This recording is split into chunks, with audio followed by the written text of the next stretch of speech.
अरशद वोरा साहब, thank you for your time. मैं आपसे शायद कोई तकनीकी वजह थी, मैं दोबारा आपसे मुखातिब हूँ।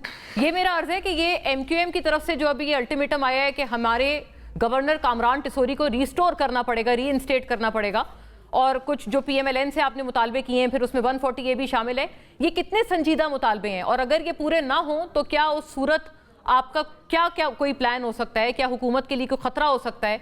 क्योंकि खीलदास साहब ने कहा है कि इस बारे में कोई अभाम नहीं है कि गवर्नर निहाल हाशमी साहब नहीं रहना है, जैसा कि आपसे मुआहदा हुआ था।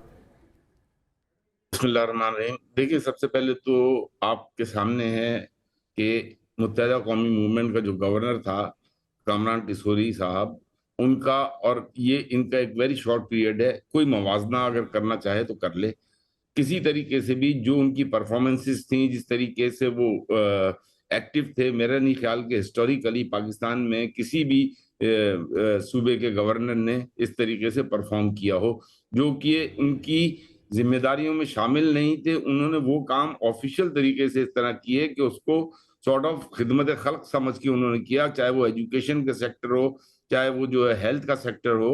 उन्होंने हर सेक्टर में, हर सेगमेंट में, खास तौर पर गरीब अवाम के लिए जिस तरीके से वो खड़े रहे, तो ये तो मिसाल ही नहीं मिलती। और क्या जरूरत थी ऐसे मौके पे गवर्नर साहब को हटाने की बगैर किसी वजह के?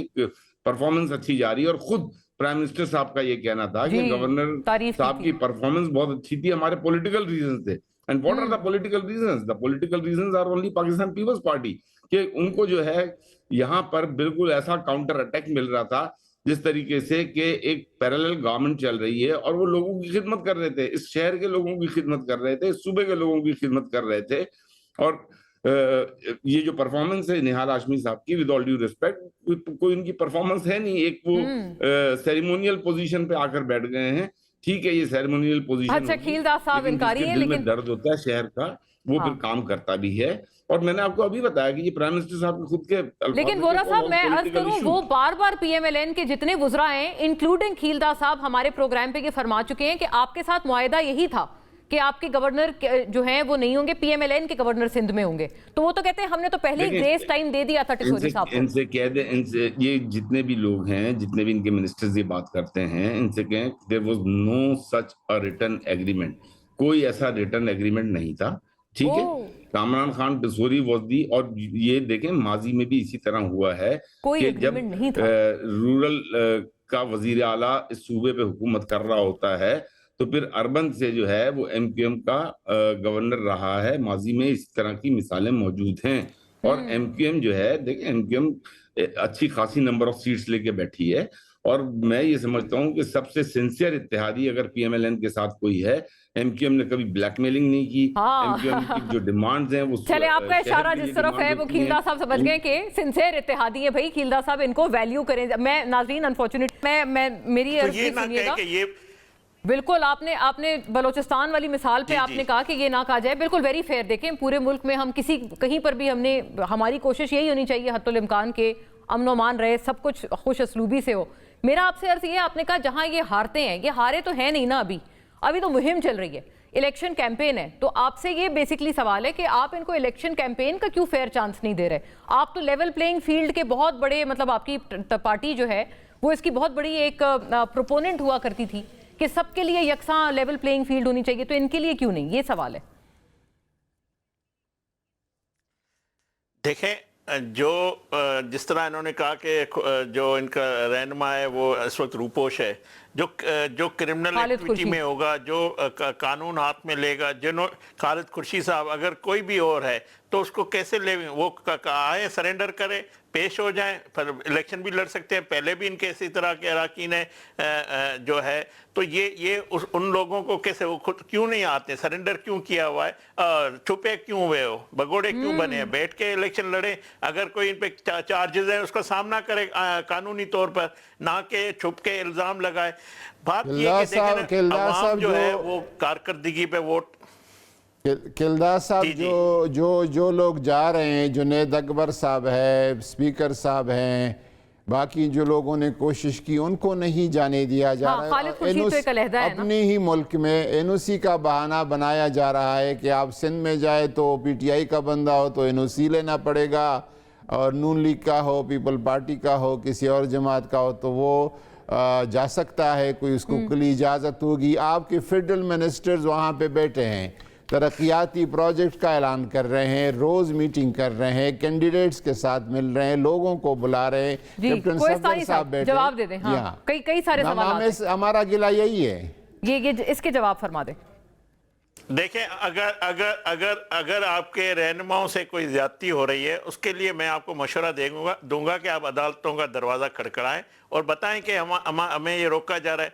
मैं समझता हूं अगर असद कैसर साहब फ्लाइट में नहीं पहुंचे, ख्वाजा साद रफीक जो ख्वाजा साद रफीक साहब हमारी लीड करने जा रहे थे कैंपेन, वो भी नहीं पहुंच सके, तो उसके लिए असद कैसर साहब पेशावर से चले जाते।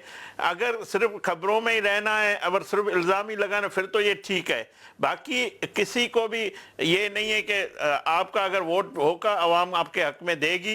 बाकी जो आप कहते हैं पॉपुलरिटी, देखिए जिस तरह समंदर भी बहुत बड़ा है, पानी बहुत बड़ा है, मगर किसी काम का नहीं है, तो ये जो बानी पीटीआई की पॉपुलरिटी है वो सिर्फ इस तरह समंदर की तरह है। समंदर की तरह ये खारा पानी जिस तरह होता है, ये कोई किसी काम की नहीं है। ना जीबी की जिंदगी, वहां के वासियों की आपके पास विजन है ना, क्योंकि आपकी कारकर्दगी है नहीं।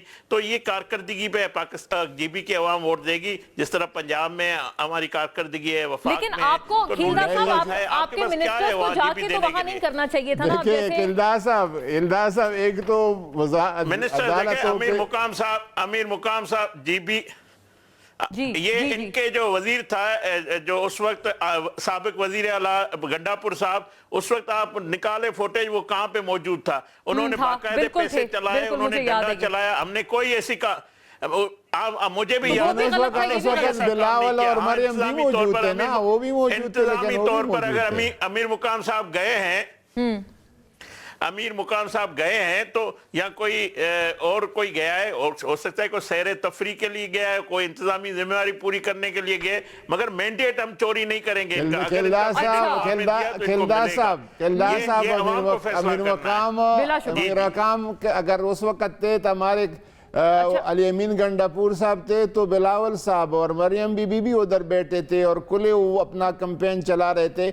हम तो यही बता रहे कि हमारे लोगों को भी इजाजत दी जाए, और जो वज़ीर आला है उसके अलावा बाकी और बिलावल ना उस टाइम ओहदेदार नहीं थे गवर्नमेंट, बाकी हमारे लोग जाना उधर और अदालतों के दरवाजे की कटकटाने की हमने हमारे कटकटाते हाथ शल हो गए। और जो समंदर की आप बात कर, ये समंदर नाअहल लोगों को डबोने के लिए इंशाल्लाह काम आएगा, नाअहल को डबोएगा। अच्छा, बड़ी दिलचस्प ये मिसाल है। अरशद वोरा साहब के, मैं आई डोंट नो उनके कोई वीडियो का कोई मसला था तकनीकी। मुना एक मिनट, अब now we have Arshad Vohra sahab with अस। एक मिनट मुना साहब। जी खिलदा साहब, चलें आप कह लें अपनी बात प्लीज, एक जुमला प्लीज। मैं कह रहा हूं इनके पीटीआई के पार्टी सरबराह बैरिस्टर गोवर, वो लीडर वो है इस वक्त इनका, जो इनका बानी पीटीआई है, वो इस वक्त जेल में सजा याफ्ता है, वो काउंसलर भी नहीं बन सकते ना इलेक्शन, वो जेल के अंदर है, तो मोम भी नहीं चला। जो इनको इस वक्त पार्टी खुद इनके इख्तलाफात हैं, इनकी लड़ाइयां हैं, तो हमें उसमें मलवस न करे। तो मैं समझता हूँ पीटीआई का कोई वजूद मुझे नजर नहीं आ रहा है। वोरा साहब से जरा बात करना जरूरी है इस मौके पे।